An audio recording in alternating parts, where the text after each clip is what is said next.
അപ്പൊ ഈ ട്രേഡ് എടുക്കാനുള്ള ഫസ്റ്റ് റീസൺ എന്ന് പറഞ്ഞു കഴിഞ്ഞാൽ നേരത്തെ പറഞ്ഞത് എന്തായിരുന്നു ഫോറോട്ട് പോയി ആയിട്ടുള്ള ബൈക്ക് സീറ്റ് ചെയ്തിട്ടുണ്ട്. നമ്മൾ എക്സ്പെക്ട് ചെയ്യുന്ന ഒരു കറക്ഷൻ ആയിരുന്നു നമ്മൾ എക്സ്പെക്ട് ചെയ്യുന്നത്.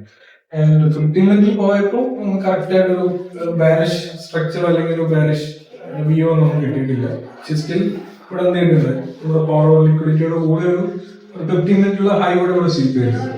നമുക്ക് കൺഫർമേഷൻ കിട്ടിയെന്ന് പറഞ്ഞു കഴിഞ്ഞാൽ 1 മിനിറ്റിലോട്ട് വന്നു. സോ 1 മിനിറ്റിലോട്ട് വന്നപ്പോൾ നമുക്ക് ഇവിടെ എന്ത് കാണാൻ പറ്റിയിട്ടുണ്ട്. സോ ഫസ്റ്റ് നമ്മുടെ പൈസ ലിക്വിഡിറ്റി ചെക്ക്, അതായത് മാക്രോയിലോട്ട് വന്ന സമയത്ത് ചൂടാണ് നമ്മുടെ മാക്രോ ഓപ്പൺ ആയത് ചൂടായിരുന്നു. അതായത് 12:20 മാക്രോ എന്തായാലും ഇവിടെ ആയിരുന്നു. പക്ഷെ ഒരു മാക്രോ ഓപ്പൺ ചെയ്യുന്നതിന് ഒരു 2 മിനിറ്റ് കൊണ്ട് നമുക്ക് എന്ത് കിട്ടി, ബൈസൈഡ് ലിക്വിഡിറ്റി സ്വീപ്പ് ചെയ്തു. സോ ബൈസൈഡ് സ്വീപ്പ് ചെയ്തതിന് ശേഷം പ്രൈസ് എന്ത് ചെയ്തു, സ്ട്രോങ് ആയിട്ട് താഴെ.